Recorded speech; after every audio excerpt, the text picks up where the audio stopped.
Meus irmãos, boa tarde. Graça e paz da parte do Senhor Jesus Cristo.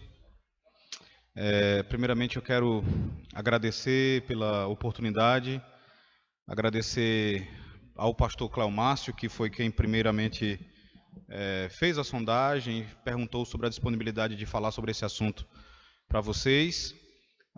Também ao nosso irmão Marcos Davi, que vem se comunicando, e a gente vem então acertando todos os detalhes.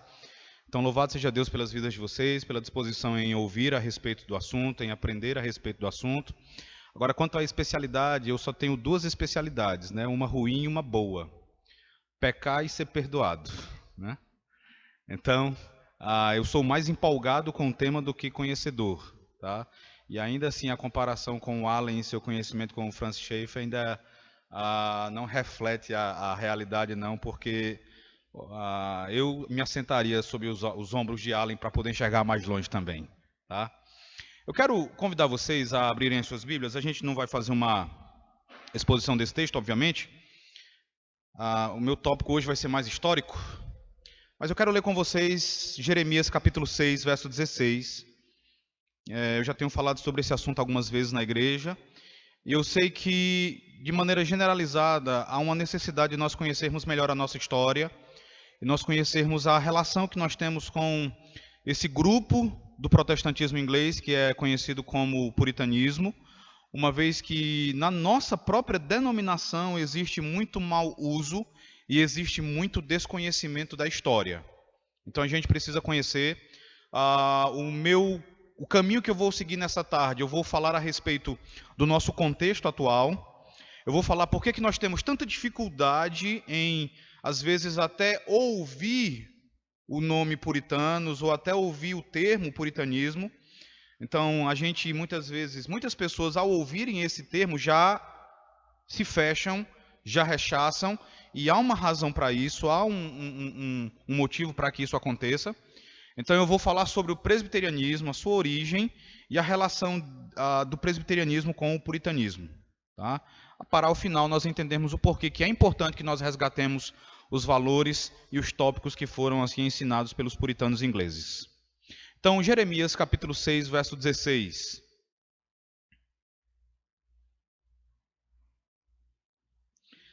Eu quero convidar os irmãos para lermos juntos esse texto. Jeremias 6, verso 16. Diz assim, vamos ler todos juntos. Assim diz o Senhor: ponde-vos à margem do caminho e vede. Perguntai pelas veredas antigas qual é o bom caminho. Andai por ele e achareis descanso para a vossa alma. Mas eles dizem, não andaremos. Irmãos, se vocês observarem, esse texto ele vai refletir exatamente aquilo que nós experimentamos na nossa denominação hoje em dia. Então o Senhor, ele chama a atenção do seu povo aqui para a importância de o seu povo aprender com a história, para a importância do seu povo aprender com o passado. Deus diz, olha, perguntem pelo passado, perguntem pelos caminhos antigos, busquem conhecer e andem por esses caminhos. Andem por esses caminhos antigos e vocês vão encontrar descanso para as almas de vocês. E você vê no final do verso 16 a postura ou a resposta que o povo da aliança deu a essa palavra do Senhor. O final do verso 16 diz, mas eles dizem, não andaremos. É exatamente isso que nós vemos refletido hoje na nossa igreja. Então o Senhor, ele frequentemente nos concede a oportunidade de nós olharmos para a história, olharmos para o passado, aprendermos dos acertos daqueles que nos antecederam, aprendermos também dos seus erros, imitarmos as suas boas obras, imitarmos os seus bons exemplos, evitarmos os seus maus exemplos, mas nós queremos fechar os olhos e queremos ignorar a nossa própria história. E nesse respeito, meus irmãos, eu quero aqui fazer uso de algumas observações que foram feitas pelo doutor Heber Carlos de Campos Júnior, um conhecido pastor e estudioso da nossa igreja, numa palestra que ele apresentou na primeira igreja presbiteriana de Goiânia, no ano passado, por ocasião do encontro da Fé Reformada, no mês de outubro. E nessa palestra, a essa palestra, ele deu o seguinte título: qual calvinismo tem sido redescoberto no Brasil? Então a ideia da palestra é que de alguns anos para cá, um determinado calvinismo tem sido descoberto ou redescoberto no Brasil, principalmente na igreja presbiteriana. E nessa palestra ele vai fazer algumas afirmações que vão nos ajudar a entender as nossas dificuldades quando nós ouvimos algumas coisas que soam como que novas aos nossos ouvidos. Ele vai fazer uma comparação entre o que nós continuamos a aprender e o que nós descobrimos sobre a fé reformada e aquilo que foi conhecido no início, quando o presbiterianismo ou quando a fé reformada chegou aqui no Brasil no ano de 1859. Ele vai dizer o seguinte, eu peço que os irmãos prestem bastante atenção nisso. Ele diz que o calvinismo não tem uma longa história aqui no Brasil. E aí você vai dizer, mas a nossa igreja é uma igreja que já tem mais de 150 anos. Esse ano nós vamos completar 159 anos. Nós já estamos caminhando para 160 anos. Então como que o calvinismo não tem uma longa história aqui no Brasil? E ele vai explicar. Ele vai dizer que quando o calvinismo ou quando o presbiterianismo chegou aqui no Brasil em meados do século XIX, os parâmetros presbiterianos eles estavam bem confusos. E a razão dessa confusão era uma determinada teologia que era adotada pelo nosso pioneiro, Ashbel Green Simonton. E é bem complicado fazer qualquer observação a respeito de Simonton, porque para muitas pessoas foi alguém que jamais errou, não obstante isso vá contra o que significa ser humano. Mas o fato, irmãos, é que a teologia adotada por Simonton era uma teologia mista. Não era uma teologia essencialmente calvinista, mas era uma teologia mista. Uma teologia adotada por ele e adotada por outros missionários. Para que vocês entendam, Simonton chega aqui no Brasil no ano de 1859. O século XIX, no geral, foi um século bastante complicado no que diz respeito à igreja protestante. O Dr. Martin Lloyd-Jones ele vai dizer o seguinte, se você quiser entender o que deu errado na história do protestantismo, ou se você quiser buscar a origem daquilo que há de errado na igreja evangélica, olhe para o século XIX. O século XIX vai ser a explicação para todas as mazelas que não apenas presbiterianos, mas os protestantes de maneira geral acabam por ter de enfrentar. Então, quando ele chega aqui em 1859, o contexto religioso dos Estados Unidos é o contexto religioso de um movimento chamado Segundo Grande Despertamento, ou Segundo Grande Reavivamento. Você vai encontrar essas duas designações. No primeiro grande despertamento, você vai encontrar algumas figuras sérias e algumas figuras bem conhecidas no que diz respeito à história do protestantismo, como, por exemplo, Jonathan Edwards. Todos nós já ouvimos falar de Jonathan Edwards, conhecemos a sua profundidade, a sua capacidade, a sua seriedade. Só que, quando você estuda o segundo grande despertamento, que tem lugar no século XIX, você vai se deparar com diversas figuras bem complicadas. A mais conhecida delas, Charles Finney, que é considerado por muitos pentecostais e carismáticos como um herói do evangelismo, por ter evangelizado ou ganhado para Cristo, como eles dizem, mais de 500 mil de pessoas. Mas Finney, por exemplo, é a ele que nós devemos a entrada ou o início da prática de apelos na igreja evangélica. E não se fala, por exemplo, que perto da sua morte, ou por ocasião da sua morte, ele deixa uma carta na qual ele vai lamentar o fato de que mais da metade dos seus convertidos haviam retornado a um estado pior do que o primeiro. E Simonton, de acordo com o Dr. Heber Júnior, vai ser influenciado pelo segundo grande despertamento.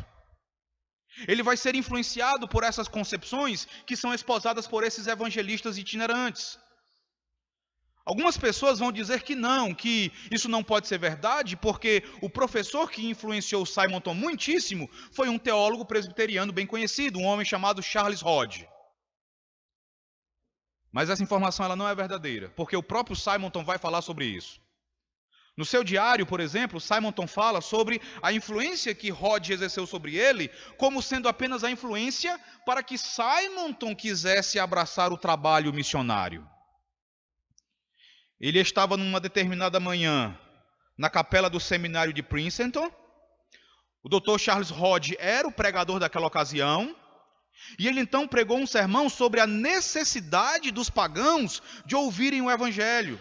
Sobre a necessidade de pagãos de outros países de ouvirem o evangelho. É aí que Simonton vai ter o desejo, é aí que vai surgir no coração dele o desejo de ir para outro país e anunciar o evangelho. É essa a influência de Rod sobre ele, e ele testemunha isso claramente. Qual é a consequência, então, dessa influência sofrida por Simonton e por outros missionários presbiterianos que chegaram aqui no Brasil? Igrejas plantadas aqui com ideias mistas. Ideias que nem sempre davam consistência a essas igrejas. E essa teologia mista, ela tem sido passada de geração em geração. Para vocês terem uma ideia, uma das áreas nas quais nós temos mais dificuldades hoje em nossa igreja é no culto. As pessoas dizem assim, aqui mesmo em São Luís, se nós visitarmos igrejas presbiterianas diferentes, nós vamos encontrar estilos de culto diferentes. Nós vamos encontrar várias igrejas presbiterianas completamente distintas umas das outras, que em nada se parecem. Umas mais fechadas, com um culto mais austero, outras não, que já acontece praticamente de tudo. Por que isso? Você vai encontrar o próprio Simonton celebrando cultos aqui no Brasil, fazendo uso não de um manual de culto presbiteriano, mas do conhecido livro de oração comum, que era o manual de culto ainda hoje, na verdade, é o manual de culto da igreja anglicana, a igreja da Inglaterra. Então você começa a perceber que houve uma espécie de mistura, e essa mistura ela ficou impregnada. E novos pastores iam sendo formados com essas ideias, e assim por diante. Então isso vai ajudar a explicar a dificuldade quando a teologia reformada ela é ensinada pela primeira vez numa igreja presbiteriana. As pessoas começam a ouvir certas coisas pela primeira vez. E elas estranham isso. E elas comparam aquilo que elas estão ouvindo com aquilo que elas ouviram talvez durante décadas. E elas chegam então à conclusão de que aquilo que lhes está sendo ensinado agora não pode ser verdade, porque elas passaram a vida inteira ouvindo outras coisas, pastores passaram por ali falando outras coisas, e não aquilo que elas estão ouvindo agora. Para que vocês tenham uma ideia, meus irmãos, como se deu a formação de pastores na nossa igreja da sua plantação para cá. A literatura que hoje nós temos em abundância era rara no final do século XIX e início do século XX. Você vai se deparar com gerações de pastores, isso aqui não é nenhuma crítica aos pastores. Mas isso aqui na verdade é uma observação sobre a precariedade das condições. Você vai encontrar uma geração de pastores que, ao ser formada, usava materiais que, na verdade, iam até contra aquilo que nós confessamos. Só para vocês terem uma ideia, a IPB foi plantada em 1859. A principal obra reformada, as Institutas de Calvino, ela só foi publicada em português em 1985, mais de 100 anos depois. Um dos primeiros missionários, Franz Joseph Schneider, o terceiro a chegar aqui no Brasil, você tem Simonton, logo depois dele chega Blackford, cunhado de Simonton, e em terceiro lugar chega Schneider. Schneider, preocupado com a formação dos pastores, ele vai traduzir do inglês para o português a obra de teologia do filho de Charles Rod, Alexander Archibald Rod, para poder formar os pastores.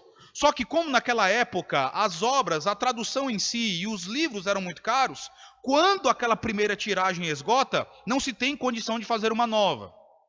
Os pastores vão então usar outra obra. Teologia Sistemática de Augustus Hopkins Strong. Um batista que é criticado até por batistas.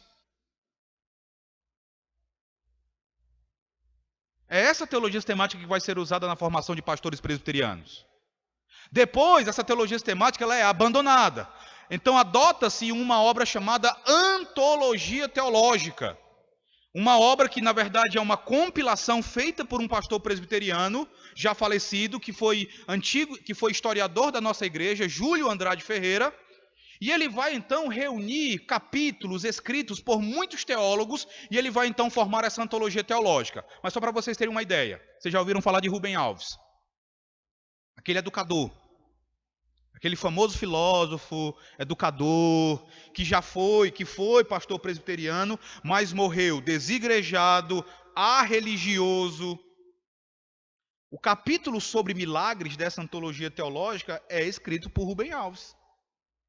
E era o material durante muito tempo usado na formação de pastores presbiterianos. Quando vocês observam a história da nossa igreja, vocês também vão se deparar com um pastor chamado Erasmo Braga, um conhecido educador no estado de São Paulo. Mas Erasmo Braga também vai se tornar conhecido pelos seus esforços em prol de um seminário unido.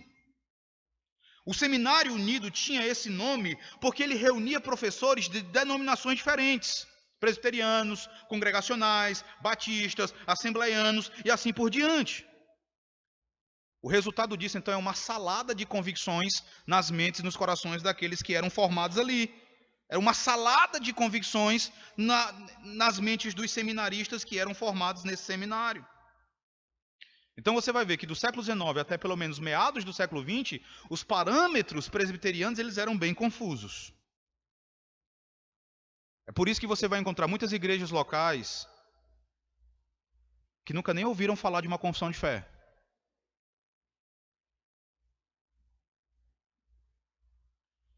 Muitas que ainda hoje sequer esses documentos nossos são mencionados. E você vai se deparar com um fenômeno. Você vai ver pessoas de igrejas neopentecostais que começam a conhecer a teologia reformada, começam a ir ao YouTube e observar sermões do reverendo Augusto Nicodemos, sermões, pregações do Paulo Júnior, Paul Washer, John Piper, se encantam com a fé reformada, entendem que as suas igrejas estão pregando um falso evangelho, são convencidas da necessidade de saírem dessas igrejas e procurarem uma igreja reformada. Elas vão pesquisar denominações reformadas, elas ouvem então falar da Igreja Presbiteriana do Brasil como uma denominação reformada. Elas procuram uma IPB e ao chegarem o que é que elas vão encontrar? Um culto não muito diferente do culto de onde elas saíram.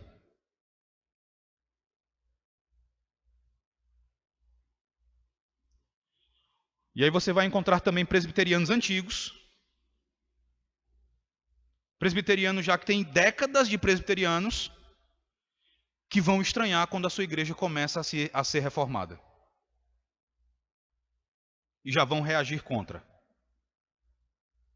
Você tem aí um grupo que vem de igrejas neopentecostais amando a teologia reformada e que quer a teologia reformada, e você tem um grupo de presbiterianos antigos que vai tentar rechaçar a teologia reformada que começa a ser ensinada ali no seu meio. Recentemente, irmãos, eu conversei com um pastor presbiteriano bem conhecido aqui de São Luís. Um dos veteranos. E ele me disse o seguinte: eu reconheço a necessidade que nós temos de crescermos no entendimento do que é ser presbiteriano confessional. O conhecido reverendo Antônio Campos, ele vai falar da alegria dele em ver como a formação do filho dele no Seminário Presbiteriano do Norte foi diferente da dele. Ele vai dizer: a minha formação, Alan, foi devocional. Houve uma época em que Boanerges Ribeiro, presidente do Supremo Conselho durante 3 mandatos, ele fechou a formação intelectual dos pastores por conta do liberalismo que estava entrando nos seminários.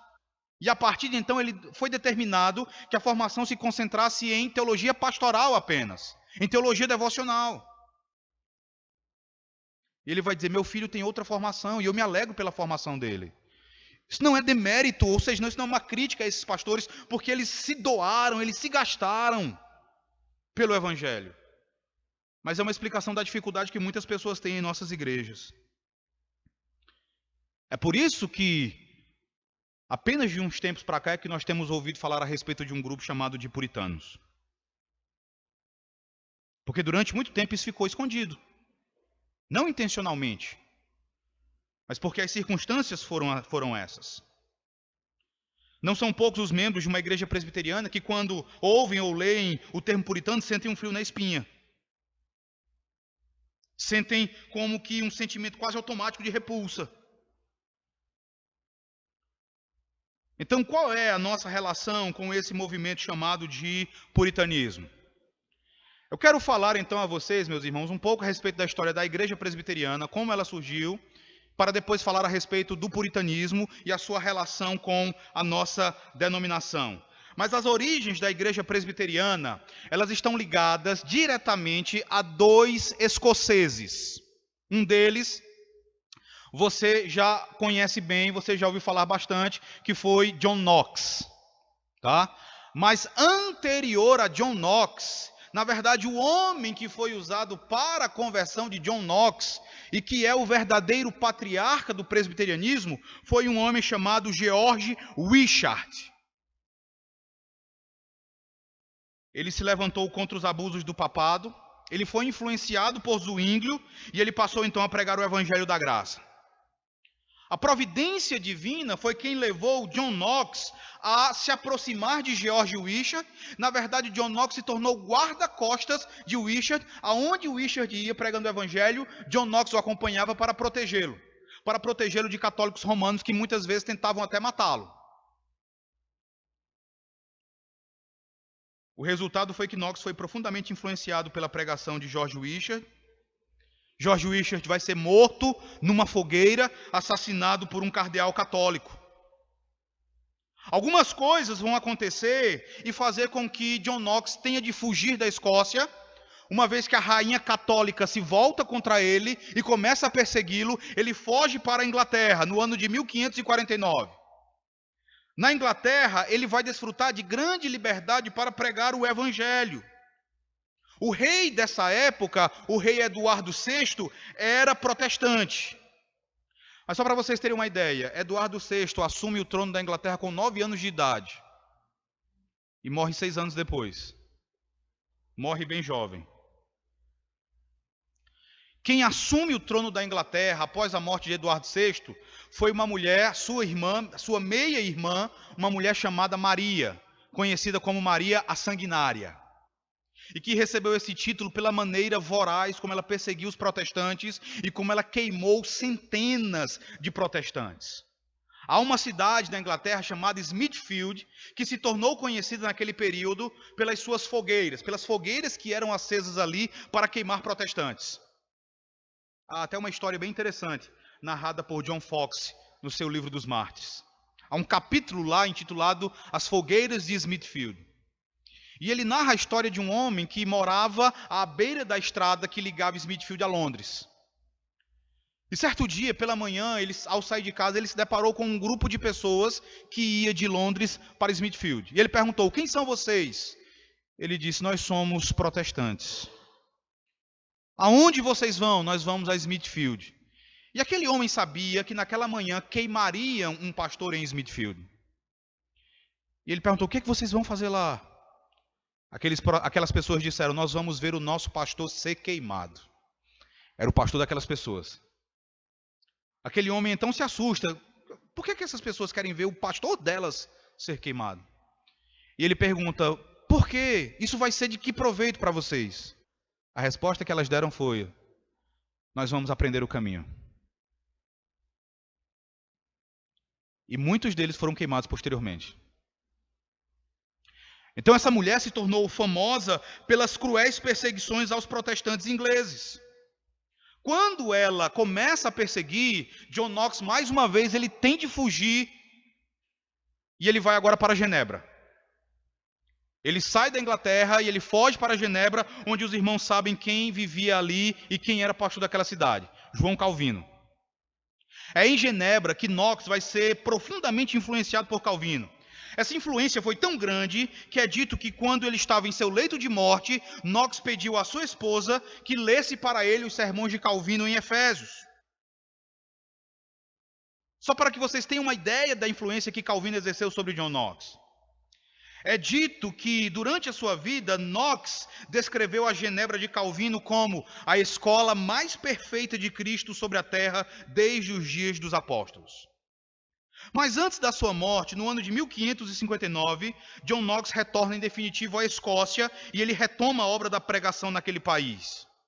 O resultado dos esforços de John Knox, acompanhados da bênção de Deus, foi que no ano de 1560 é organizada ali a Igreja Reformada Escocesa e foi escrita a primeira confissão de fé daquele país, a Confissão de Fé Escocesa.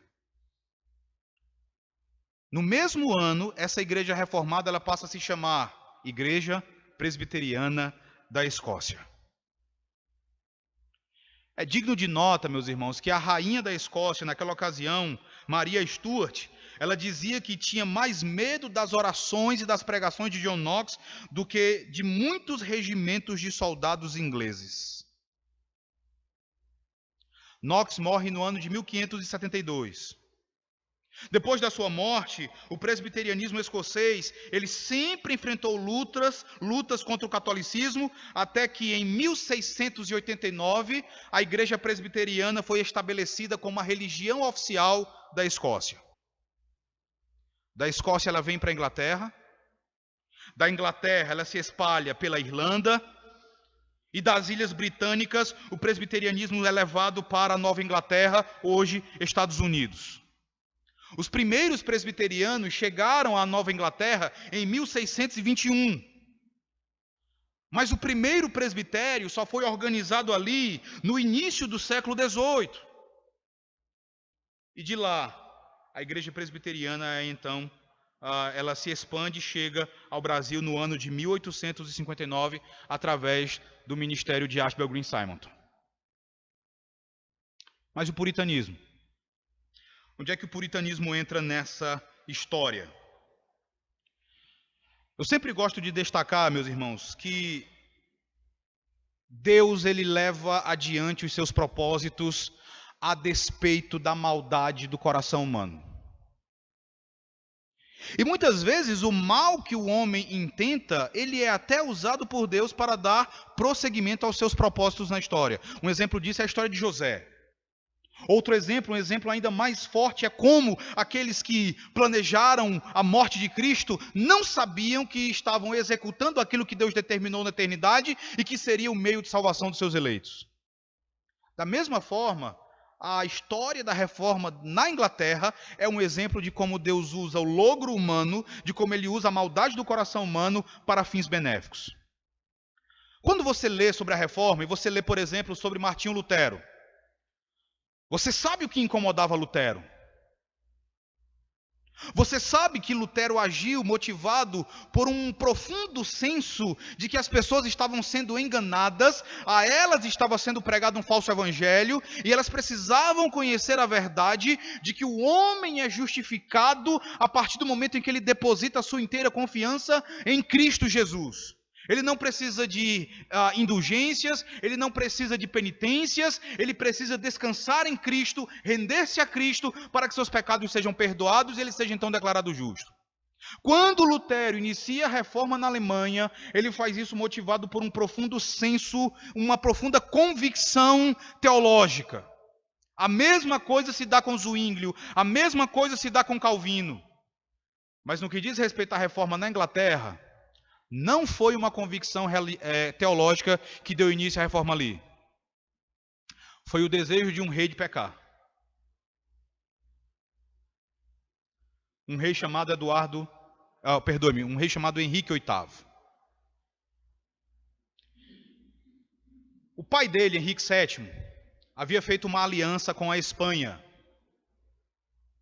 Na época, a nação mais poderosa. E a aliança envolvia o casamento do seu filho mais velho, Arthur, com a princesa espanhola, Catarina de Aragão. O casamento foi feito, mas alguns meses depois, Arthur falece. O rei Henrique VII não desejava que a aliança fosse desfeita. Então ele planeja que o seu filho mais novo, Henrique, case-se com a viúva do seu irmão. O problema é que esse tipo de casamento era proibido pela lei canônica da época. Então o rei Henrique VII faz um pedido ao Papa da época, ele faz uma solicitação para que o Papa conceda uma permissão para esse casamento, e o Papa Júlio II atende. Ele permite que esse casamento seja celebrado. Henrique VIII então se casa com Catarina de Aragão, só que eles não conseguem gerar um descendente, um filho homem que assuma o trono posteriormente. Catarina tem uma sucessão de abortos. O único filho na verdade, a única filha do casamento era Maria, que posteriormente se torna Maria Sanguinária. E o fato de Catarina perder vários filhos, dela ter vários abortos, começa a ser entendido por Henrique VIII como castigo de Deus.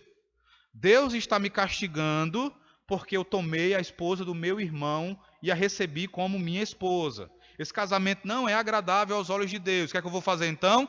Eu vou então repudiá-la, eu vou então solicitar que o casamento seja anulado, para que eu possa me casar novamente agora com outra mulher, e quem sabe aí eu vou ter um descendente homem. Só que o Papa da época não permite. Era outro Papa agora, um homem chamado Clemente VII. Você pode ouvir isso e pensar, esse Papa Clemente VII ele era coerente, né? Ele não permite que o casamento seja desfeito com esse argumento. O problema é que Clemente VII não permitiu que o casamento fosse anulado por convicção teológica. Era medo de Lutero. Lembram da frase de Lutero na Dieta de Worms em 1521? A minha consciência está cativa, é cativa da palavra de Deus? Nessa mesma fala, Lutero vai dizer o seguinte: eu não posso confiar nos papas e nos concílios, porque frequentemente eles se contradizem. Se Clemente VII permitisse que o casamento fosse anulado, ele estaria dizendo o quê? Que Clemente II errou. Isso atacaria o dogma da infalibilidade papal. Papas não erram. Ele não queria dar munição a Lutero, ele não queria dar munição aos seguidores de Lutero. Mas para que vocês entendam, meus irmãos, teologicamente, Henrique VIII era católico romano convicto.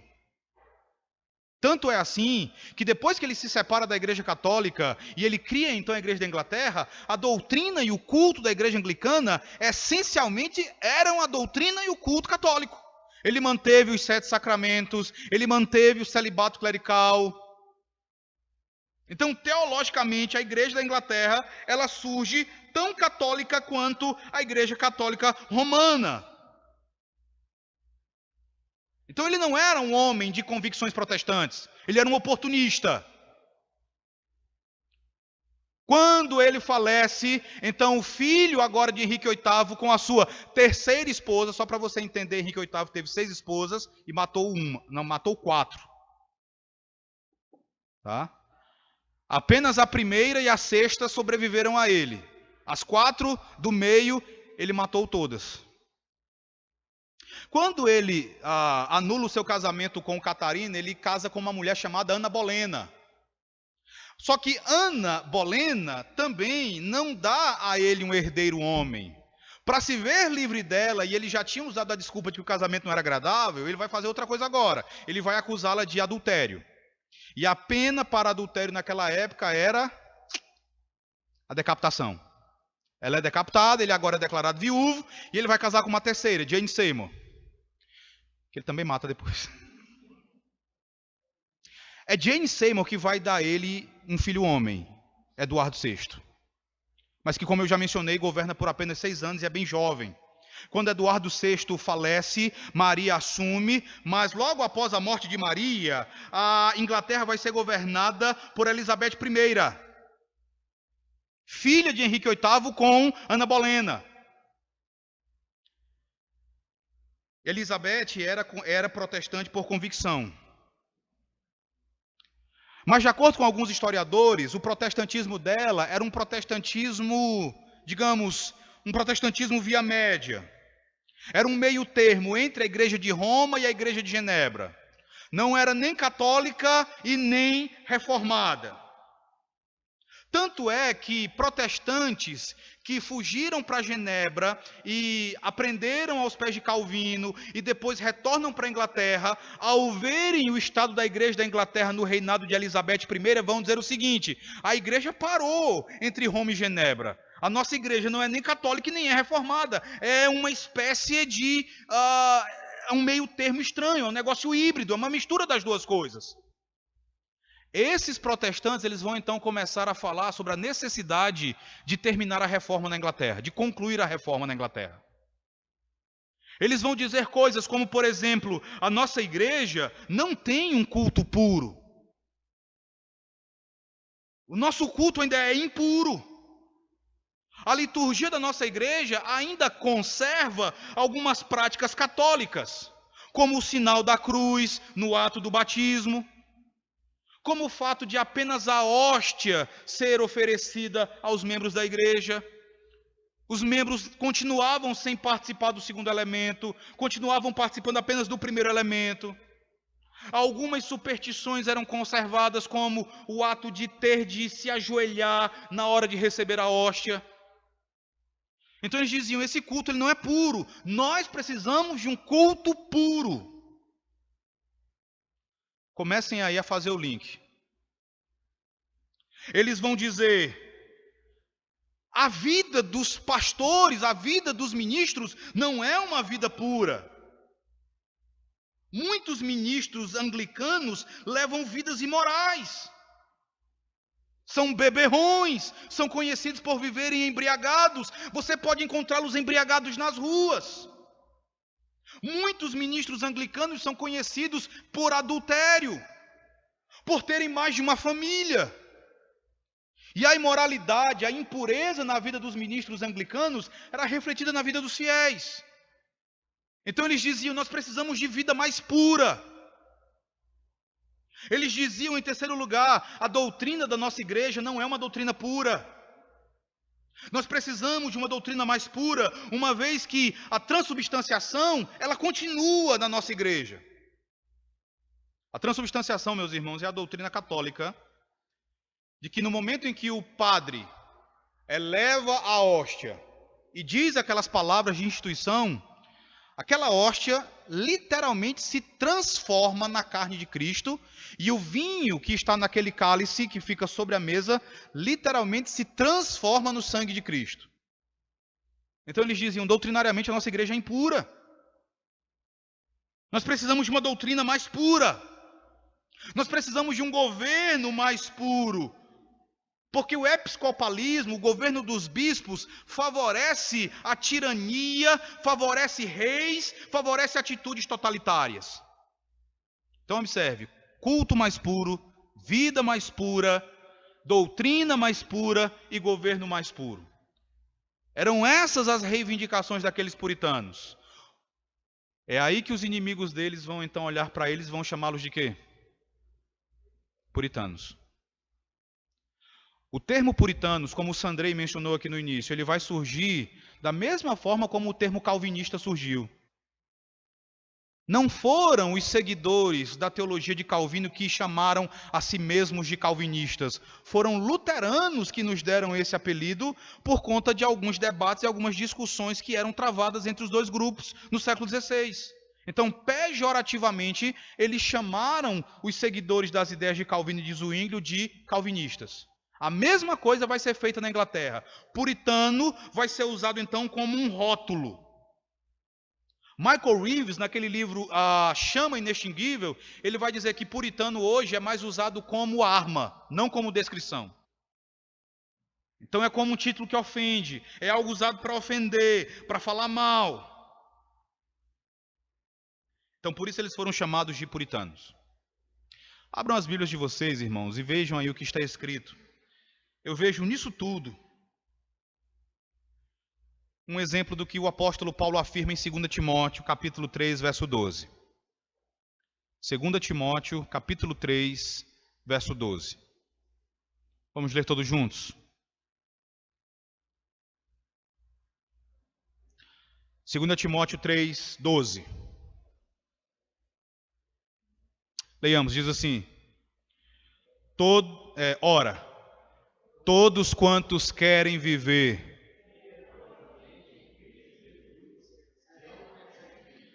Então eu vejo nessa atitude um exemplo disso aqui que Paulo afirma a Timóteo.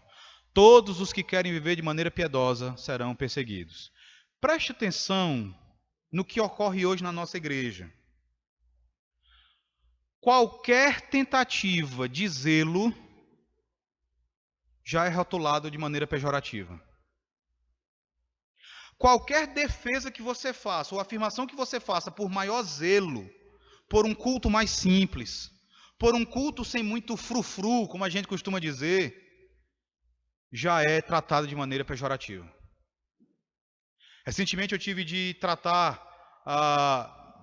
da relação entre uma mãe e filha, a mãe preocupada que a sua filha estava se tornando fanática. E eu, mas por que você diz que a sua filha se tornou fanática? E ela disse o seguinte: pastor, a gente faz o culto familiar, a gente ora na mesa, quando ela entra no quarto ela vai orar de novo. Aí eu... Por isso ela é fanática? E outras coisas. Aí o que outras coisas? Ela não quer mais estudar os assuntos, ela não quer mais fazer trabalho da escola, ela não quer mais fazer os trabalhos dela, não quer mais estudar os assuntos da escola no domingo. Aí eu, certo, isso é fanatismo para a senhora? É. Aí eu falei, não veja sua filha dessa maneira. Ela é uma moça piedosa. Ela é uma moça zelosa. Anos atrás, a mesma coisa aconteceu em outro lugar, quando eu ensinava aos jovens a necessidade de pureza nos relacionamentos, e uma mãe me procurou também dizendo que a filha dela tinha se tornado fanática. Aí eu, por quê? Pastor, ela não quer mais beijar na boca. Aí eu, quantos namorados sua filha já teve? Ela, 6. Aí eu disse, então sua filha já foi experimentada por 6 rapazes. Ela, pastor, isso é muito duro. Eu digo, mas é... E a sua filha quer então se manter pura? A senhora está achando isso ruim? A senhora acha que isso é fanatismo? O que eu quero que vocês percebam, irmãos, é que qualquer tentativa hoje, individual ou coletiva, de ser mais zeloso para com as Escrituras, já vai ser mal visto. Era a mesma coisa naquele período. Em 1641, um político inglês chamado Henry Parker, ele vai então dar uma lista. Quem eram as pessoas que atacavam os protestantes ingleses chamando-os de puritanos? A lista que ele dá é a seguinte: papistas, bispos, aduladores da corte, poetas do palco, mímicos bufões, toda a vergonhosa raiz de beberrões, indecentes, adúlteros, ladrões e muitos outros são os que têm prazer em ridicularizar pessoas chamando-as de puritanas. Então veja a estirpe. Isso não é algo que ficou no passado. Fale em confissão de fé. E você rapidamente vai ser alcunhado de diversas coisas, como de neopuritano. Depois que Elizabeth deixou o trono, subiu ao trono da Inglaterra um homem chamado como Tiago VI. Tiago VI, ele era rei já na Escócia. E Tiago VI da Escócia se torna o Tiago I da Inglaterra. Com a ascensão de Tiago ao trono inglês, os puritanos ficaram animados. Por quê? Porque Tiago, além de um homem de grande intelectualidade, foi criado como calvinista. Então, finalmente, eles teriam um rei que reformaria a igreja da Inglaterra. Um rei que, além de qualificações intelectuais, ele era um calvinista convicto. Mas eles se decepcionaram. Porque Tiago VI era pragmático. Ele entendia o seguinte: eu preciso do apoio do bispo da Cantuária para poder me manter no trono.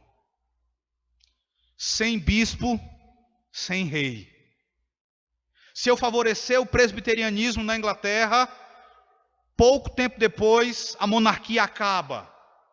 E aí Tiago VI vai então dizer uma frase que se tornou bem conhecida na história da igreja presbiteriana. Ele vai dizer o seguinte: presbiterianismo e monarquia combinam tanto quanto Deus e o diabo. Eu fico vendo um monte de presbiteriano aí agora apoiando o movimento pró-monarquia no Brasil. Um rei, ele vai então entender que presbiterianismo não dá certo com a monarquia, que ele precisa do apoio do bispo, então ele mantém a igreja da Inglaterra. E ele também vai perseguir os puritanos. Ele vai promulgar um livro, ele vai escrever um livro intitulado Livro dos Esportes. Era um livro com uma relação de esportes que poderiam ser praticados no dia do Senhor. E ele vai então querer obrigar os pastores presbiterianos, os pastores puritanos, a no púlpito lerem o livro para suas igrejas. E os pastores então vão recusar fazer isso, pela convicção que eles tinham acerca do dia do Senhor. Eles vão ser expulsos das suas igrejas. Muitos deles vão ser presos. Muitos deles vão perder o seu púlpito. Muitos deles vão morrer na prisão. E hoje nós temos aí uma quantidade infinda de pastores que no dia do Senhor aparece, por exemplo, vibrando no Facebook com o Mengão, com o Coringão ou com... não importa qual seja o time do seu coração. Os seus antepassados, muitos deles pagaram com a vida pela sua fidelidade ao Senhor.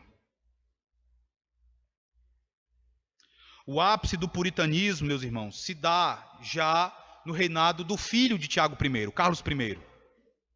E eu chamo esse período de ápice do puritanismo porque é nesse período de 1643 a 1649 que vai acontecer a famosa Assembleia de Westminster.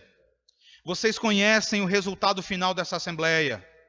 A nossa confissão de fé de Westminster, o nosso catecismo maior de Westminster, o nosso breve catecismo de Westminster. Então por aí você já pode entender a relação entre a nossa igreja e o puritanismo inglês. A nossa igreja, desde o seu nascedouro, ela é uma igreja puritana. Nossos documentos oficiais são documentos escritos pelos puritanos. Aqueles que fugiram da Inglaterra para a Nova Inglaterra e ali fundaram aquela nação e fundaram denominações ali como a Igreja Congregacional e a Igreja Presbiteriana eram puritanos. Aqueles que chegaram aqui no Brasil, embora com parâmetros um tanto confusos, eram puritanos.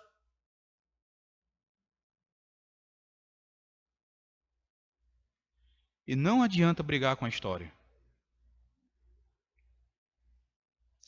Isso pode ser perfeitamente verificável. Hoje, eu estudando isso aqui, eu pensei em algo.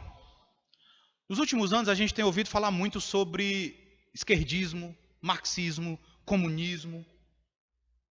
E você tem hoje em dia uma pleiade de publicações conservadoras mostrando os males do marxismo. Se você observar, há algumas décadas nós não tínhamos essas publicações disponibilizadas em português. E você tem aí uma geração inteira, de pelo menos da década de 60 para cá, que foi criada como marxista sem saber. Inclusive, esse era um dos ideais de Antônio Gramsci, levar as pessoas a se tornarem marxistas sem que elas percebessem. O que isso tem a ver? Você tem aí uma geração, ou gerações, uma geração que não conhecia o que era conservadorismo, que agora pode conhecer por conta do que você tem publicado. Da mesma forma, nós podemos hoje saber a relação histórica do puritanismo com a igreja presbiteriana. Nós podemos entender o que a igreja presbiteriana é desde o seu nascedouro, porque, meus irmãos, nós temos muito material disponível aí. É por isso que às vezes nós vamos estranhar por que essa geração mais nova agora fala tanto sobre esses assuntos. Antigamente não existia disponibilidade desse material. E é natural que seja assim. Num texto que eu escrevi ontem, eu comparei, por exemplo, com a medicina. À medida que as pesquisas acadêmicas avançam e novas publicações são lançadas, os médicos vão se atualizando e vão adotando outras abordagens. No nosso caso, é um pouco diferente, porque não é uma inovação, é simplesmente um resgate do que já existia no início, mas que se torna conhecido agora pela maneira como a historiografia vai avançando e pela bênção que é termos livros publicados agora em nossa língua.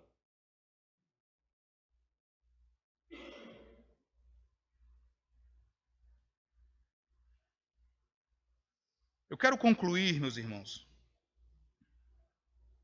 novamente chamando a atenção de vocês para o século XIX. Eu já mencionei que no século XIX, o presbiterianismo americano ele sofreu uma influência que não foi boa. E essa influência ela foi, na verdade, de dois movimentos. O primeiro eu já mencionei, que foi o segundo grande despertamento, mas o presbiterianismo americano também sofreu a influência de um movimento chamado de anglo-católico. Essa influência pode ser vista em muitas igrejas presbiterianas que vão utilizar na sua liturgia muitos elementos presentes, tanto no catolicismo quanto no anglicanismo. Se você andar em algumas igrejas aí no sudeste, no centro-oeste, não estranhe se você entrar e você de repente encontrar velas. Já viram igrejas católicas onde há um reservatório com água benta?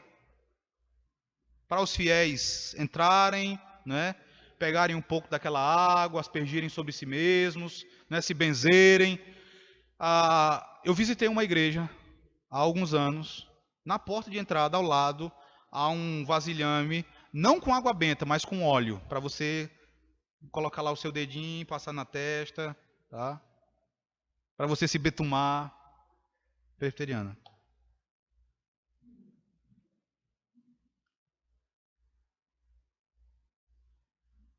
Se você visitar algumas igrejas, por exemplo, do interior de São Paulo, você vai ver os pastores despedindo a igreja no momento da bênção apostólica. Pastor Cleomar, se impetra a bênção aqui, não impetra? Ele faz sinal da cruz na hora da bênção? Ele esperou vocês responderem, mas não responderam não, eu Cleomar. Está todo mundo de olho fechado também? Mas se vocês visitarem algumas igrejas do interior de São Paulo, não vai ser incomum vocês encontrarem o ministro, o pastor presbiteriano, na hora da bênção, despedindo a igreja, fazendo o sinal da cruz. Influência do movimento anglo-católico.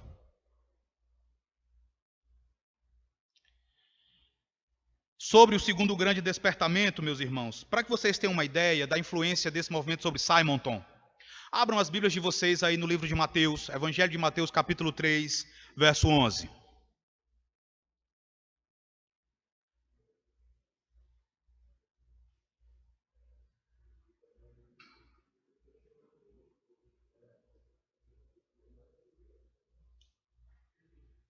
Mateus, capítulo 3, verso 11.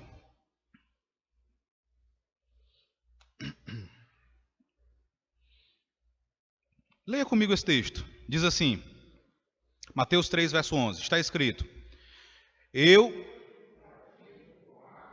para arrependimento, mas aquele que vem depois de mim é mais poderoso do que eu, cujas sandálias não sou digno de levar.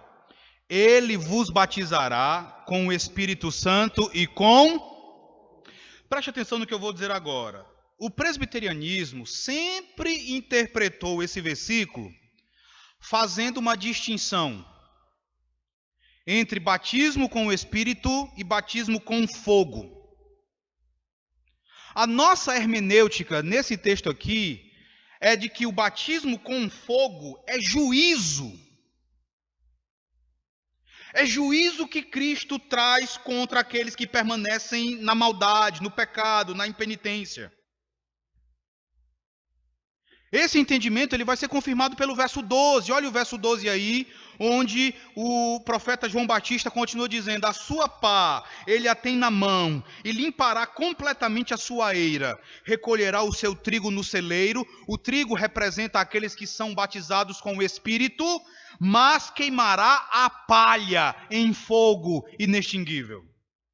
Então, historicamente, o presbiterianismo sempre interpretou o batismo com fogo como juízo, é castigo divino sobre os ímpios. Mas muitos que foram influenciados pelo carismatismo dos líderes do segundo grande despertamento passaram a entender isso aqui diferente. O próprio Simonton, essa acusação é muito séria. Basta você observar o que ele diz no diário dele. Na última página do diário. Se você tiver o diário de Simonton em casa, você pode verificar a última página. Ele conclui as suas anotações dizendo o seguinte: quantas vezes as minhas devoções são formais e apressadas, ou perturbadas por pensamentos de planos para o dia, e pecados muitas vezes confessados e lamentados têm mantido o seu poder sobre mim. Quem me dera um batismo de fogo que consumisse minhas escórias? Quem me dera um coração totalmente de Cristo? Entenda o que eu vou dizer agora. Simonton era um homem piedoso. Era um homem crente.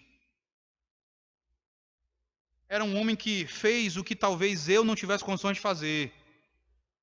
Que se deixou gastar como talvez eu não me deixe gastar pelo Evangelho. Isso precisa ser dito a respeito dele. No entanto, ele possuía parâmetros teológicos bem complicados.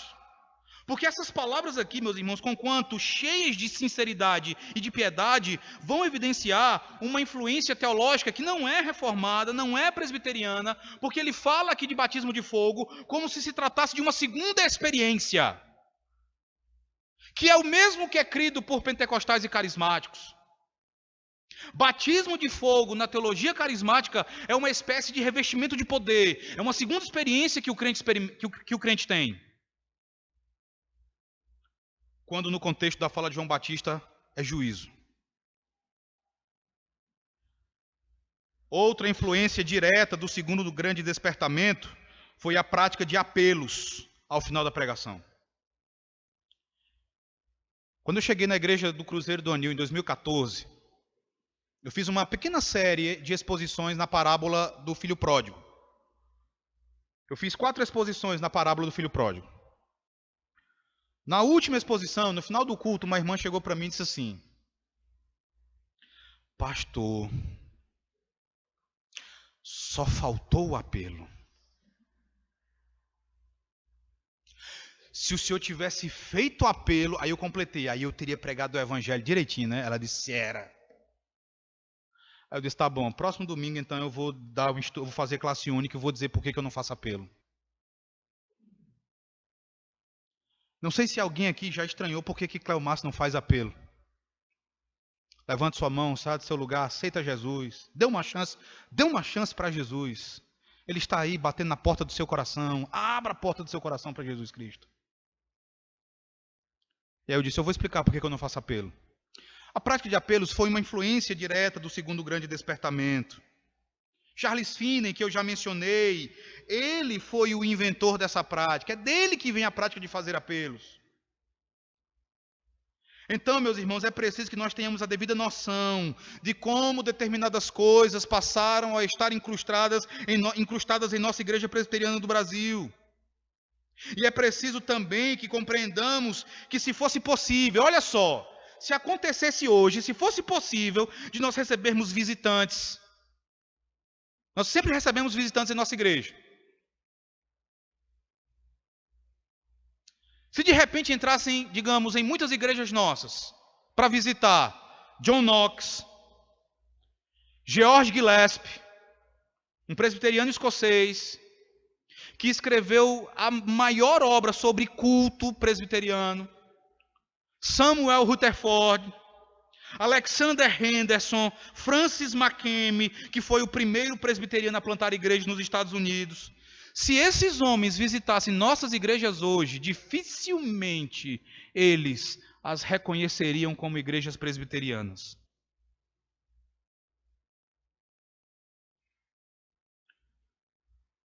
Muitos de nós adentraram a uma denominação que possui práticas peculiares. E por já encontrarmos essas coisas, nós imaginamos que sempre foi assim. Nós crescemos com determinadas práticas em nossas igrejas e nós achamos que isso é ser presbiteriano raiz. E a verdade é outra. Mais um exemplo. Os irmãos acompanharam a polêmica em torno da pombinha da nossa sarça, não acompanharam? Os irmãos sabem quando foi que o Supremo Concílio decidiu retirá-la, não sabem? 2014. Em 2014, o Supremo Concílio, na sua 38ª reunião ordinária, resolveu retirar a pomba. Não, perdoe-me. Em 2010. Em 2014, a APECOM deveria ter apresentado a nova sarça.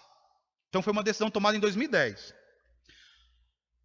Em 2014, uma irmã perguntou para mim assim, disse assim, pastor, mas eu não sei por que essa confusão. Aí eu disse, é porque isso fere a nossa confessionalidade. Se você der uma olhada no Catecismo Maior de Westminster, pergunta 109, o nosso Catecismo Maior, expondo o segundo mandamento, diz que é pecado fazer qualquer imagem de qualquer pessoa da Trindade. E ela disse, mas por que só foram implicar com isso agora? A nossa igreja já tem mais de 150 anos. Por que só agora foram tirar a pomba da sassa? Eu perguntei o seguinte. Eu disse, irmã, quando foi que você entrou na igreja? Ela disse, 97. Ela disse, é por isso. Quando você entrou na igreja, a pomba já estava lá na sassa. Então era natural você imaginar que a pomba estava ali na sassa desde muito tempo, talvez desde o início. Quando ela entrou, 1 ano antes de você entrar na igreja. A pombinha entrou na sassa em 1996. Se vocês derem uma olhada, talvez até em documentos antigos aqui no arquivo da igreja, vocês vão encontrar, na década de 90, uma outra sassa, que eu considero bem mais bonita, bem mais assim medieval, um negócio bem mais. Com uma frase em latim, nectamen consumebato, e não se consumia.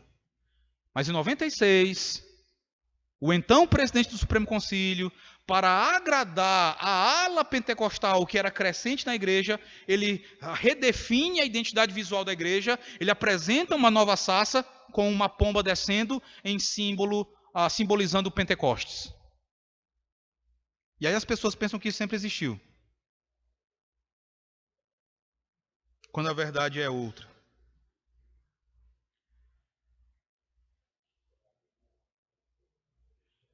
Meus irmãos, para vocês terem uma ideia, agora, na reunião desse ano, na reunião que vai acontecer em julho, eu e o reverendo Cleomácio estaremos lá. Uma comissão vai apresentar um relatório a respeito de algo conhecido como... Deixa eu perguntar antes. Quem aqui vem de igrejas que seguiam ou que seguem o modelo G12? Vocês conhecem o MDA? Vocês sabem o que é o MDA? Para colocar a coisa nos termos devidos, vocês sabem que desgraça é o MDA.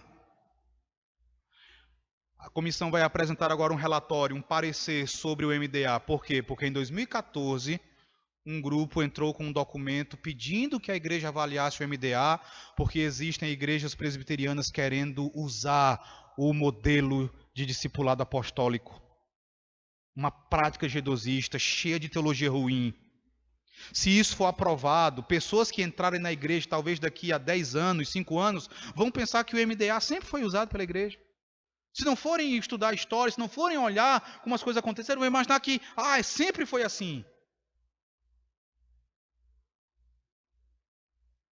Irmãos, em nossa origem, em nosso nascedouro, nós somos uma igreja reformada. Em nossa história, em nossa teologia, em nossos documentos confessionais, nós somos uma igreja puritana. Vocês amam, eu tenho certeza que vocês já ouviram falar do pastor Martin Lloyd Jones e vocês amam os escritos dele.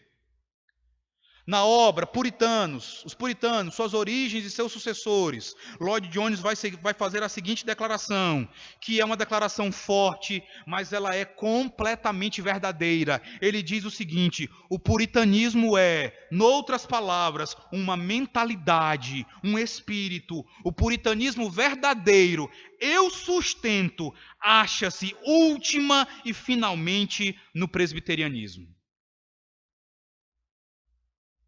O que nós devemos fazer? O que nós devemos fazer agora? Imitar os costumes deles? Adotar uma postura sisuda, intolerante e sair batendo em todo mundo que não pensa como nós? Eu conversei com uma adolescente aqui de São Luís, achei engraçado uma colocação que ela fez. Eu consegui me aproximar dela, consegui fazer amizade com ela. Ela disse assim: pastor, isso é bem diferente do que eu ouvia falar. Aí eu, o que era que você ouvia falar? Não, eu ouvia dizer que o senhor só andava de preto. De chapéu preto, eu às vezes uso um chapéu preto, né? Se eu andava de preto, chapéu preto, zangado 24 horas por dia, porque o senhor é puritano. Eu digo, era. E ela disse, mas o senhor é gaiato. Então o que a gente deve fazer?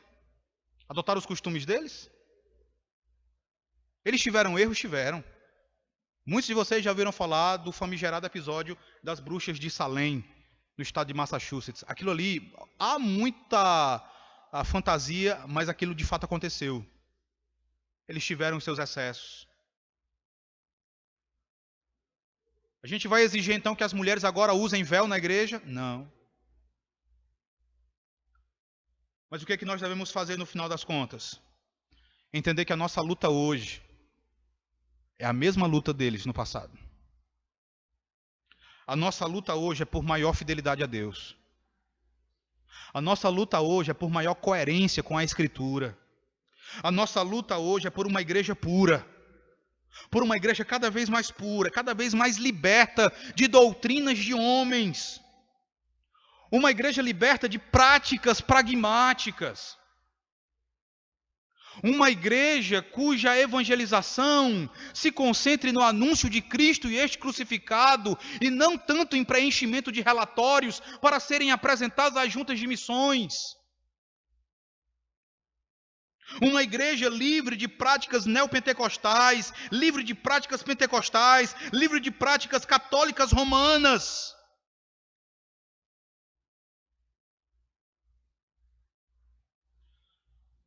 O pastor Augusto Nicodemos, há muitos anos, escreveu um artigo intitulado A Alma Católica dos Evangélicos do Brasil.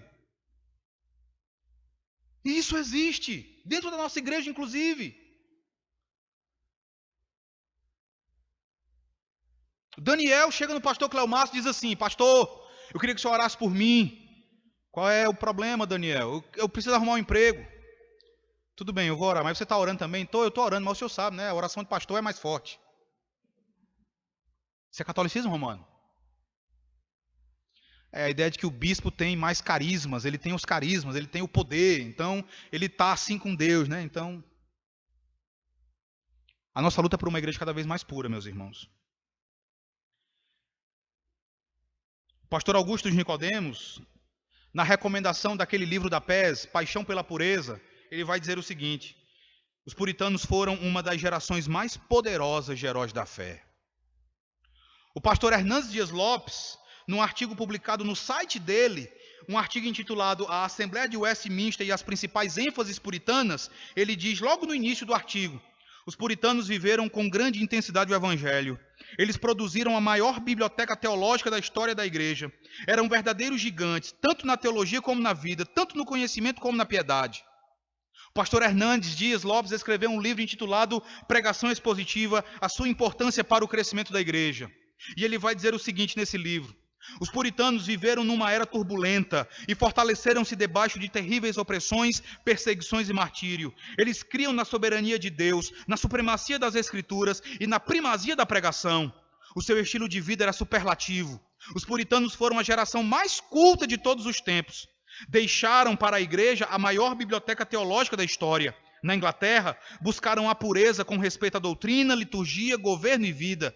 Foi por isso que receberam o nome de puritanos. Acima de tudo, viviam para a glória de Deus.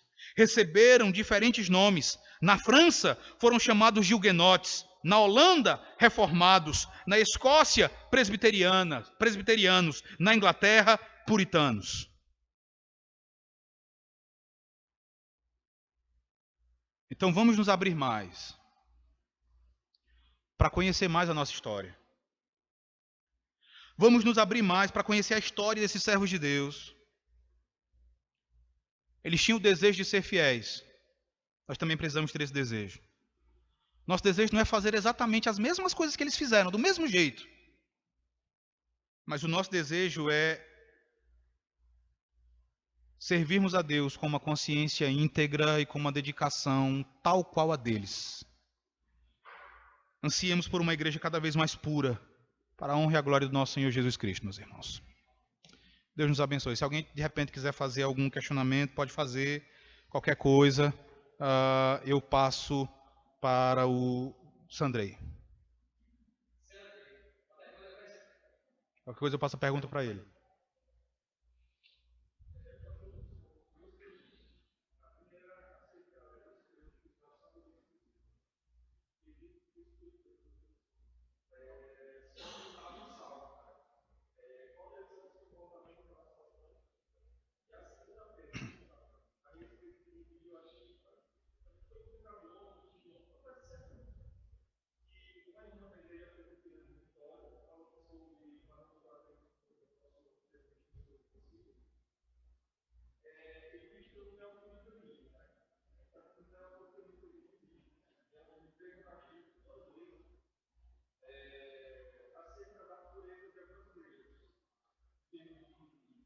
De sabedoria.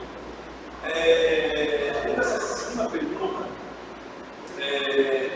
o pastor Alonso também falou uma coisa mais ou menos assim, que a aplicabilidade dos puritanos a gente não poderia viver basicamente assim como eles, né? Na verdade. No mundo também, mas era mais ou menos assim, sabendo que o nosso presidente, vice-presidente, tem essa concepção neopuritana, né, de incluir os nossos antepassados, quais são os riscos que nós temos? Também tem a questão do pensamento do DA, que é bom, tem a alção do óleo, que também é uma coisa que já foi liberada. Quais são os riscos da igreja presbiteriana caminhar de acordo com a igreja luterana, a anglicana, a igreja batista, que já foi são calvinista hoje, já permite várias situações totalmente contrárias à palavra de Deus, até mesmo o pastor Eufemio. Então, sobre essa semana da igreja anglicana, em relação aos casamentos homossexuais, a gente vai fazer essa semana sobre os casamentos homossexuais. A primeira pergunta sobre os cânticos é a segunda: quais são os riscos da nossa igreja se corromper conforme a igreja presbiteriana nos Estados Unidos? Sobre a primeira pergunta em relação aos cânticos, Mateus, não é isso? Então veja só. Os puritanos do século XVII, houve um período em que eles passaram a cantar somente os salmos desacompanhados de qualquer instrumento musical. Houve um período em que isso aconteceu, mas por circunstâncias históricas, quando houve o grande ato de ejeção, eles tiveram de sair de suas igrejas, muitos tinham de se esconder nas florestas, obviamente o inário que eles tinham eram os salmos. Você vai ter, obviamente, saltérios que eram compostos, tá? Mas é a partir daí que você vai ter, então, puritanos se dedicando exclusivamente ao cântico de salmos. Há um estudioso chamado Chad Van Dixhoorn. Ele é conhecido hoje como o maior especialista na Assembleia de Westminster. Ele é o maior especialista hoje na história da Assembleia de Westminster. Inclusive, ele é o editor das atas e das minutas. É uma obra, acho que de 6 ou 7 volumes, onde ele editou todas as atas e disponibilizou, então, para que as atas sejam lidas e você possa ver não só o produto final, digamos, a confissão, o texto ali, mas você possa, inclusive, tomar conhecimento profundo dos debates que ocorreram. E ele escreveu um comentário da Confissão de Fé, que inclusive está publicado em português pela nossa editora Cultura Cristã. O título desse comentário é Estudos Expositivos na Confissão de Fé de Westminster.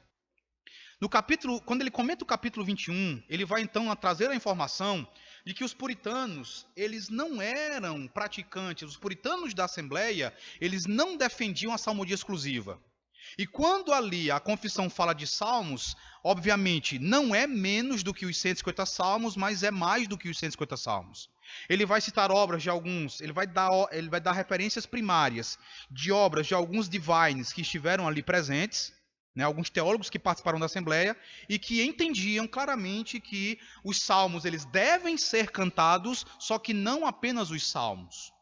Há um livro também publicado em português pela editora Os Puritanos, que eu também recomendo, é um livro muito bom, intitulado Por que Cantar os Salmos? Né? São 3 autores, é uma compilação de 3 artigos do pastor Joel Bick, do pastor Daniel Hyde e do pastor Terry Johnson. No capítulo do pastor Joel Bick sobre a história, ele vai chamar a nossa atenção para o seguinte: os salmos eles sempre foram centrais na adoração reformada. Agora, falar da centralidade dos salmos é uma coisa, da exclusividade é outra. Então, o que eles vão, digamos, pugnar na obra é por um retorno aos salmos, pela centralidade dos salmos no nosso culto, não pela exclusividade. E eles vão fazer isso, inclusive, fundamentado na história. A escritura é determinante, né? As passagens que normalmente são citadas, elas são usadas tanto por quem adota a salmodia exclusiva, como por quem adota o que é chamado de salmodia inclusiva. Então é preciso incluir os salmos. Mas eles vão mostrar que na história, embora os salmos tenham sido centrais, eles não eram exclusivos.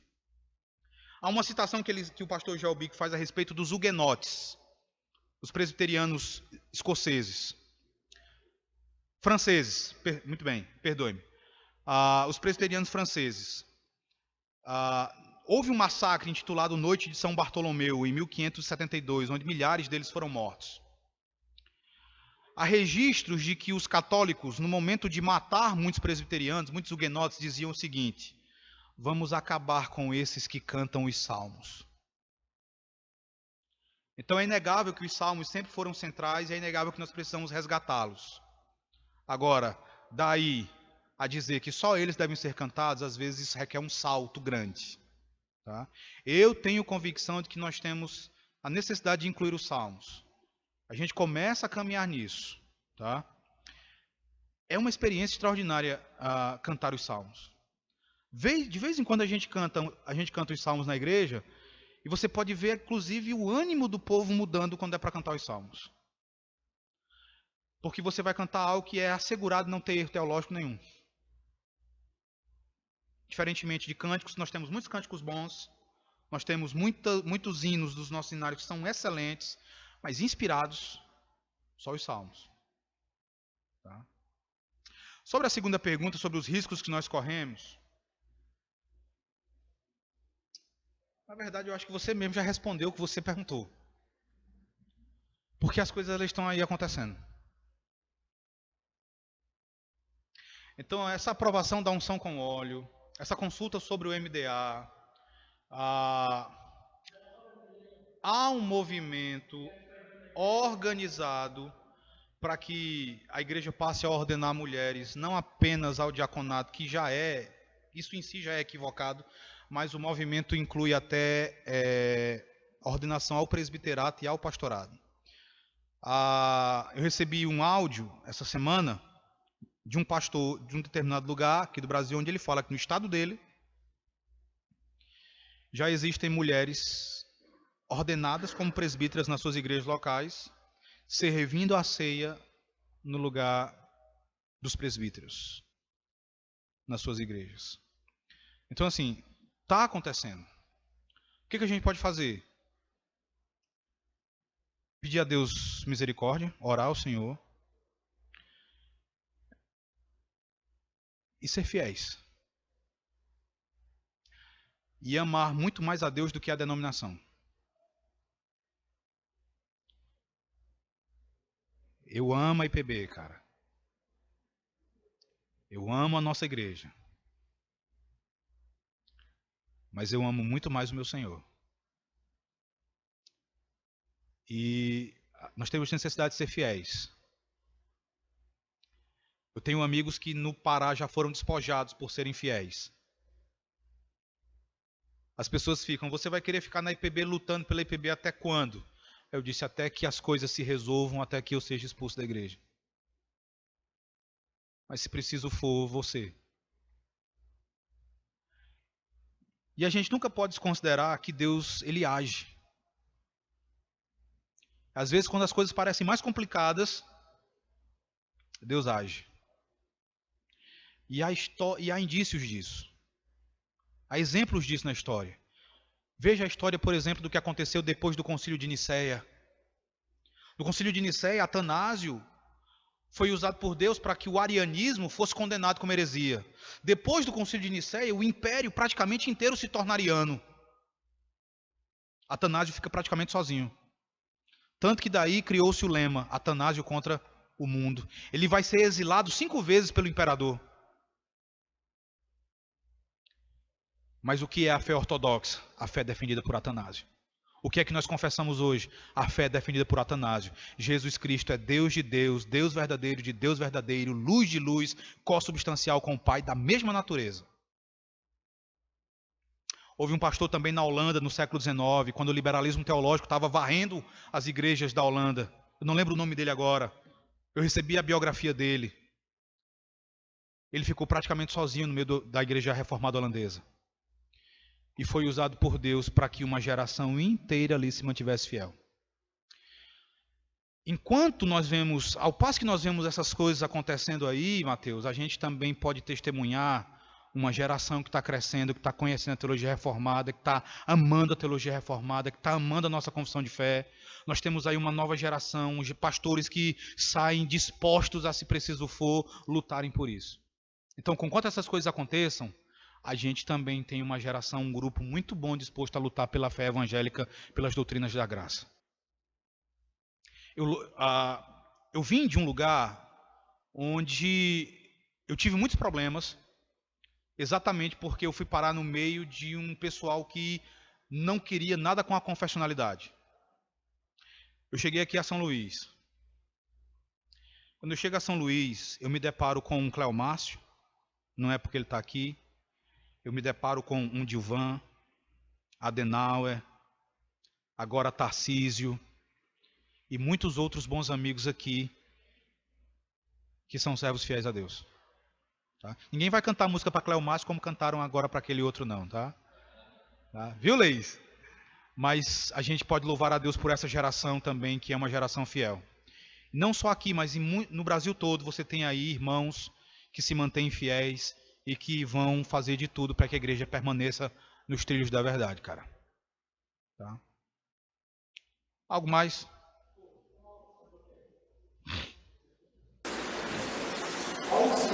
Quais livros o pastor aconselharia para o jovem que está iniciando, para que se interessar pela teologia puritana, pelos puritanos? Há uns 20, 25 anos atrás, as editoras Pérez, a Fiel, começou a liberar mais livros a respeito de puritanismo. Hoje, você tem muita coisa na internet, mas tem um livro, quais você aconselharia para o jovem iniciante? Nós temos hoje boas introduções à teologia puritana, tá?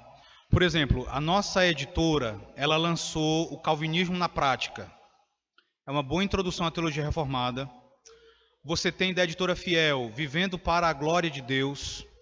Também é uma boa introdução à teologia reformada, um livro organizado pelo pastor Joel Bick, tá? Que vai dar uma visão bem interessante sobre o que é a teologia reformada e o que é a teologia puritana. Você tem publicado em português pela editora Vida Nova um livro intitulado Teologia Puritana, que é uma teologia sistemática a partir dos escritos dos puritanos. Então, as doutrinas que nós estudamos, por exemplo, a doutrina de Deus, a doutrina da salvação, da pessoa de Cristo, da obra de Cristo, é o mesmo modelo, segue a mesma ordem, mas toda ela baseada nos escritos dos puritanos. A PES e algumas outras editoras têm feito um excelente material, um excelente trabalho, publicando obras primárias dos puritanos. Tá? Então você vai encontrar obras de diversos puritanos publicados pela editora PES, vale a pena. As obras do pastor Martin Lloyd Jones. Muita gente chega ao conhecimento da fé reformada lendo o pastor Martin Lloyd Jones. Tá? Exatamente. Então assim, você pode buscar esses livros. A nossa editora está lançando agora, meus irmãos. Está saindo, já, na verdade já chegou da gráfica. Já vai ser disponibilizada uma Bíblia de Estudos. Eu tenho essa Bíblia, a versão inglesa dela, Bíblia de Estudos, Herança Reformada. Eu acho que já vai estar lá. Tá? Bíblia de Estudo, Herança Reformada. É uma Bíblia de Estudos que foi publicada pela editora do pastor Joel Bick. Tá? Que as notas de estudo, a essência delas é a teologia puritana. A nossa editora, a Cultura Cristã, está lançando agora. Então assim, ao lado da Bíblia de Genebra, vale a pena ter essa Bíblia que está saindo agora, tá? Então façam suas encomendas para o pastor de vocês, viu? Cleomárcio, você levantou a mão? Não me aperte não, por favor.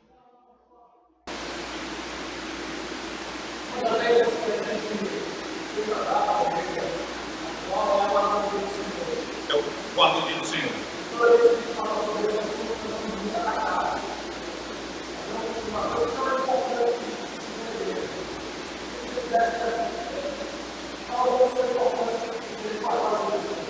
Uma coisa interessante, Cleomárcio, porque, veja só, já nisso aí, Simon era bem coerente. Inclusive, o pai dele, um médico, ele era bem conhecido na cidade deles, eu esqueci agora o nome da cidade onde eles viveram, mas ele era bem conhecido pela maneira zelosa e séria como a família guardava o dia do Senhor. Conversando ontem com a irmã Dina Barreto, lá da igreja do Presbiteriano da Renascença, ela falou sobre como a família dela em Lima Campos foi ensinada a ter zelo pelo dia do Senhor. O reverendo João Dessa, examinando os livros de atas da Igreja Presbiteriana Central, encontrou registros de como o dia do Senhor, no início aqui em São Luís, era tratado com a devida seriedade. Inclusive, registros de pessoas que foram disciplinadas pelo Conselho da Igreja Central por frequentemente descuidarem da observância do dia do Senhor. Então, esse sempre foi um valor central, mas à medida que a secularização avança, então o descaso pelo dia do Senhor ele também vai avançando. Há um livro, esse livro não está em português, um livro do pastor Ryan McGraw, sobre o dia do culto, sobre o dia do Senhor. Ele vai dizer que o verdadeiro problema em relação ao dia do Senhor é mundanismo. O verdadeiro problema em torno do dia do Senhor é o crescimento do mundanismo. À medida que o mundanismo avança, à medida que a secularização avança, então o respeito pelo dia do Senhor vai decaindo. Tá? A gente vai se deparar com arminianos demonstrando o zelo incrível pelo dia do Senhor. Então vocês já devem ter ouvido falar de um evangelista chamado Dwight Moody. Oi? Nome do livro? É o dia do culto, é porque está em inglês, é The Day of Worship. Né? O nome do Dwight Moody, um evangelista arminiano, um avivalista, vai dizer o seguinte: mostre-me uma nação que abandonou o dia do Senhor, e eu mostrarei a vocês uma nação que se apropriou das sementes da decadência. E os presbiterianos, que eram bem conhecidos por isso, hoje em dia estão do jeito que estão. Eu lembro da época do falecido Orkut, né? Havia uma comunidade que o moderador da comunidade era um pastor presbiteriano do Rio de Janeiro, já falecido. E o nome da comunidade era Domingo, o dia do Senhor, dia de futebol, churrasco e escola.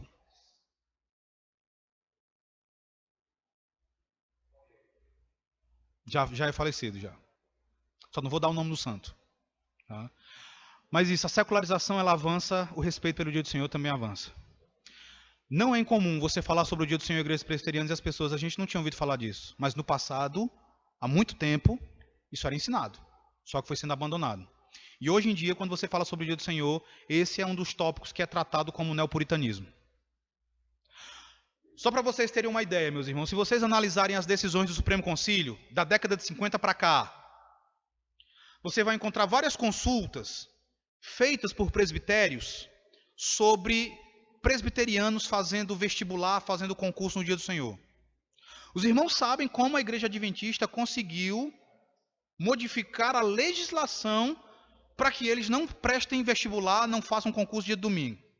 Na década de 50, você vai se deparar, da década de 50 para cá, você vai se deparar com muitas consultas feitas por presbitérios nossos sobre a mesma prática. E no início, o Supremo Concílio dizia que os membros não façam, que os membros percam se preciso for, mas não quebrem o dia do Senhor. De uns tempos para cá, você vai encontrar o seguinte: não há nenhum problema. É circunstancial, fazer o quê? Mas disposição para brigar como os adventistas brigaram, ninguém tem. Entendeu? Estou pensando no aniversário da igreja de novembro, lembrando que é a prova de Deus.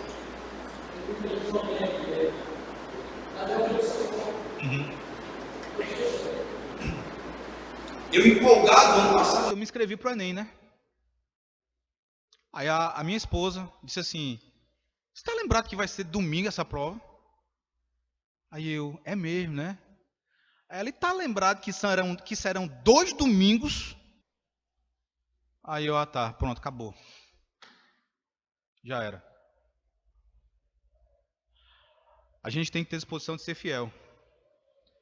Agora, querer sofrer prejuízo, ninguém quer. Mas os adventistas lutaram e encontraram uma forma. Nós os criticamos por muita coisa que merece ser criticadas, mas o zelo deles, pelo dia que eles consideram como dia de descanso, esse zelo ele deveria ser até ultrapassado por nós. Mas nós nos acomodamos, nós nos amoldamos ao nosso contexto cultural. Irmãos, Deus os abençoe. Mais uma vez, obrigado aí pela oportunidade. Obrigado, Cleomás, pela sondagem, pelo contato. Obrigado, Marcos, aí pela atenção. Que Deus abençoe vocês.